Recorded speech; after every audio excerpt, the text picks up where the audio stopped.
जा करके जगन्नाथ जी के मंदिर में जाके दे दो, जगन्नाथ को दे दो, तो वहां पर जाकर के दिए जलेंगे ना, इस तेल से, चंदन के तेल से दिए जलेंगे जगन्नाथ जी के सामने, तो जगन्नाथ जी को सुख होगा।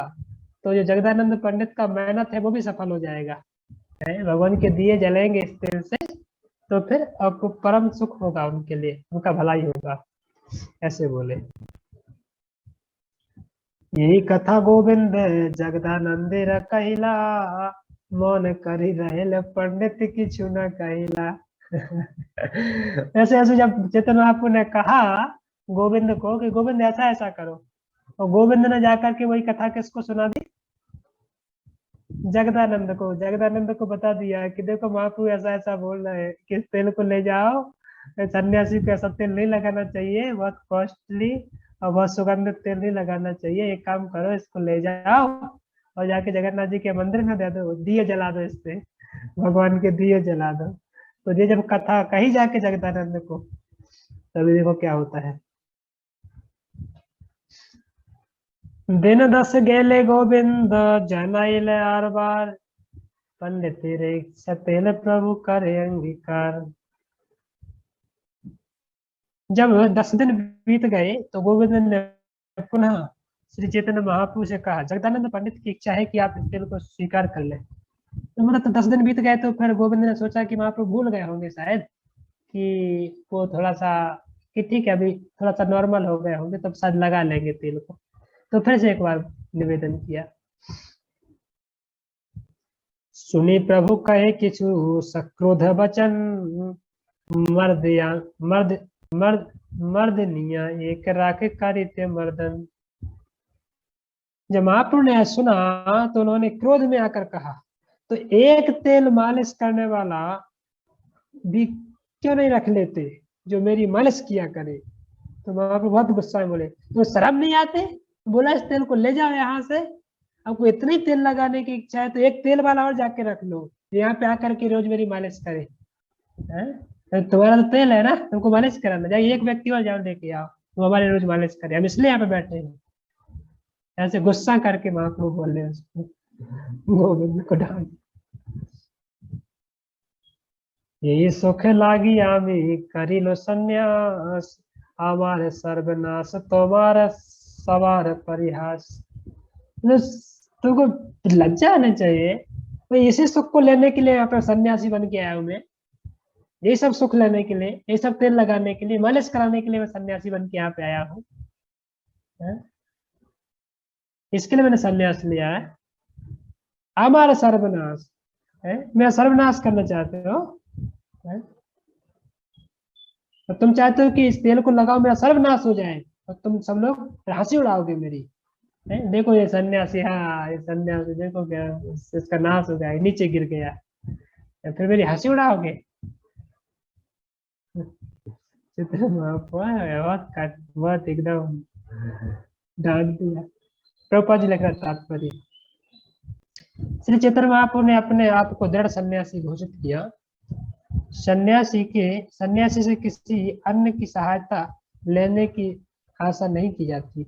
अपनी मालिश के लिए मालिश करने वाला रखने का अर्थ होगा पराधीन रहना। श्री चैतन्य महाप्रभु अपने शारीरिक सुख के लिए किसी की भी सहायता न लेने के सिद्धांत का दृढ़ता से पालन करना चाहते थे।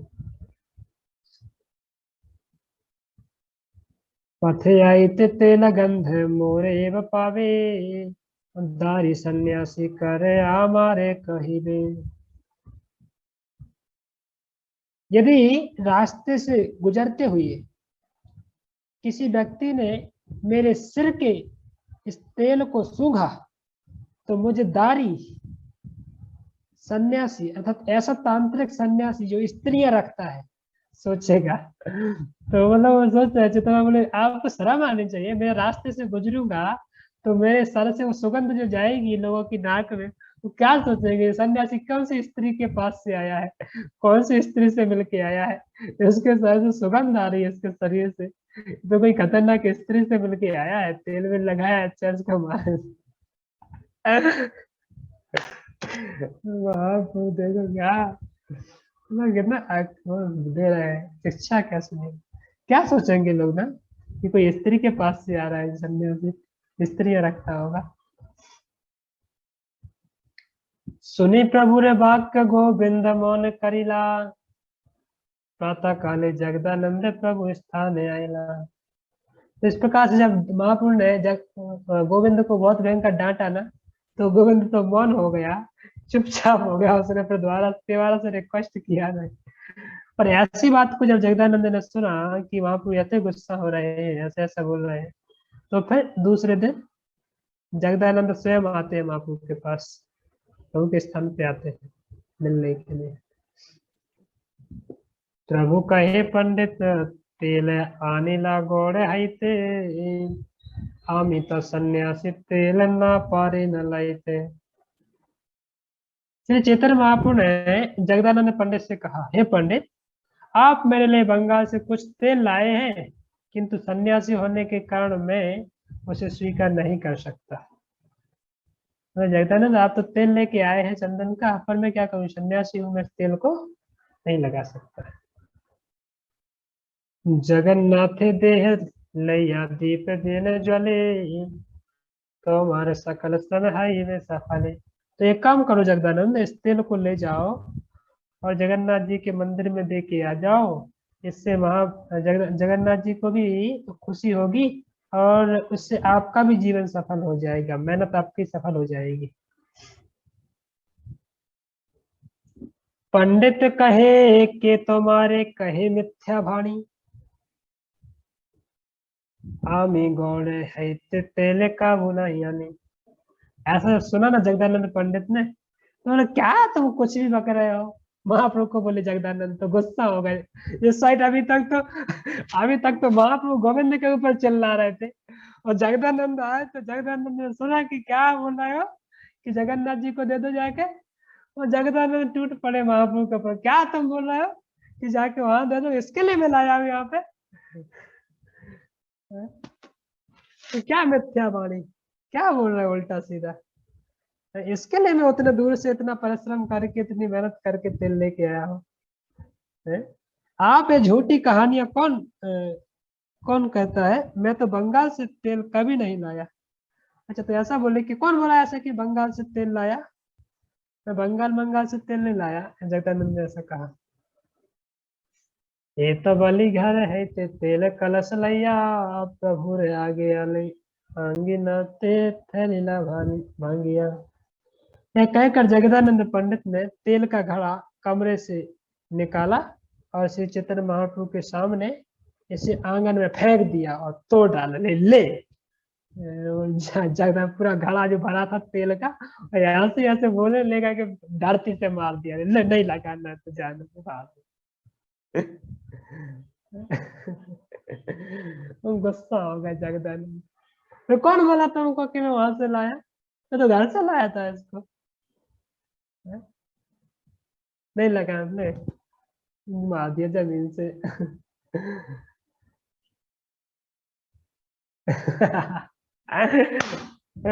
अभी तक तो महाप्रभु गोविंद के ऊपर गुस्सा हो रहा था, जगदानंद ने महाप्रभु के ऊपर गुस्सा कर।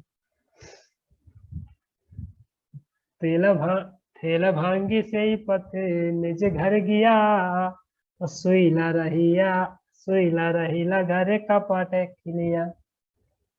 तो जा करके भंडा भंडा फेंक करके तोड़ ताड़ के जगरंद अपने घर पर लौट गए, और जा करके भीतर से दरवाजा बंद कर दिया और लेट गए अंदर जा करके। दरवाजा बंद, नो एंट्री, किसी की एंट्री नहीं। जगदानंद अभी जाके रिसा गए, जाके घर में चले गए अपने। अभी देखना मजा आएगा। तृतीय दिवस प्रभु तार द्वारे आए, उठाए पंडित करे कहे न ढाकिया।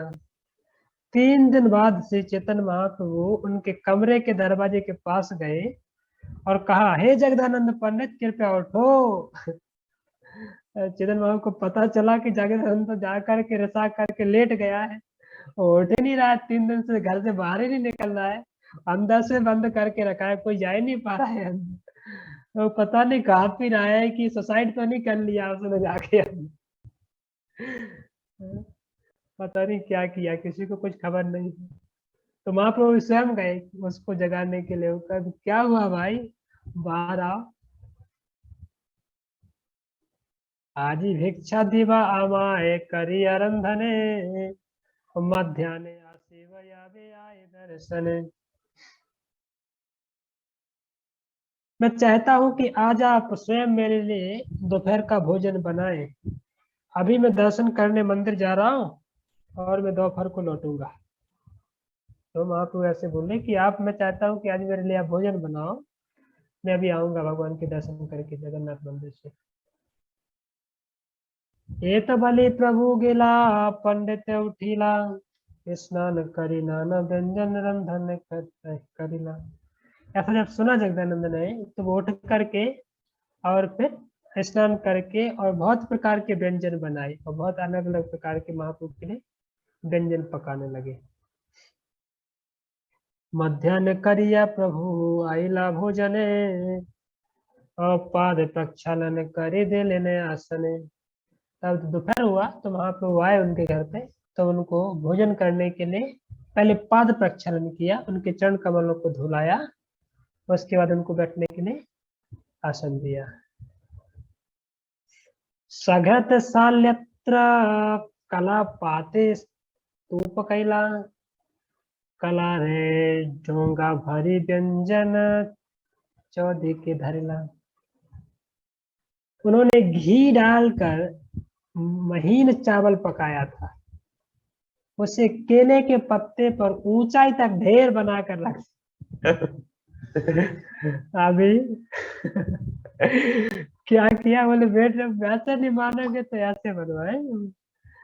अभी तो मौका मिला ना एक बार, एकदम अच्छे से घी डाल करके चावल पकाए, एकदम ऐसे चावल की सुंदर, और केला का बड़ा सा पत्ता ला करके, सबसे बड़ा पत्ता, एकदम पहाड़ बना दिया उसका। है? साथ ही केले की छाल से बने दोने में तरह तरह की सब्जियां थी, जिन्हें उन्होंने चारों ओर से रख दिया, तो एकदम एकदम सजा दिया पूरा पत्थर, और एकदम चावल से भर दिया और चारों तरफ सब्जियों का ढेर लगा दिया। अभी देखने में मजा आएगा। अन्य व्यंजनों परी तुलसी मंजरी, जगन्नाथेर पिठा पाना आगे आने धरी। चावल तथा सब्जियों के ऊपर तुलसी तथा तुलसी की मंजरियां थी, और महाप्रभु के सामने रोट, खीर और जगन्नाथ का अन्न प्रसाद था। तो क्यों जो डाला तुलसी का, तुलसी मंजरी क्यों डाला, ताकि इसे पता चले कि भाई हमने जो पकाया है भगवान को भोग लग गया है ऑलरेडी, है तभी प्रसाद है, खाने के लिए तैयार है। तो तुलसी पत्र दिख जाता है तो भक्त लोग संतुष्ट हो जाते हैं, अच्छा भगवान को भोग लगाया है करके, चलो मैं इसको खा सकता हूँ। अभी प्रेम के साथ तो भक्त लोग खाते हैं। यदि आपने कितना भी अच्छा अच्छा व्यंजन पकाया हो, पर तुलसी पत्र उसमें दिखता नहीं तो भक्त को संकोच रहता है, पता नहीं इसने भोग लगाया कि नहीं लगाया, पता नहीं स्वयं खाता तो नहीं रहा उसे बनाते बनाते समय, पता नहीं बाहर से खरीद के तो नहीं लाया करके, तो एक डाउट रहता है ना। पर तुलसी पत्र दिख जाए ना, अब क्लियर हो गया, अच्छा अपने ही हाथ से बनाया है, ये भोग लगाया है, तो भक्त लोग फिर उसको अपना खा सकते हैं आसानी से, है ना। हमारी अर्चना माता जी इस मामले में बड़ी पक्की, जब जाते हैं ना घर पे तो एकदम पका करके गरम गरम तुलसी तुलसी पत्र दिखेगा ही आपको, तो क्लियर, तो क्लियर है कि प्रसाद रेडी है, अभी बनाया है, हाथों से बनाया है, बाहर से नहीं लाए हैं, तुलसी पत्र भी है, अभी अभी अभी भगवान को भोग लगाया, ऐसे करके ऐसा होना चाहिए ना, ताकि एक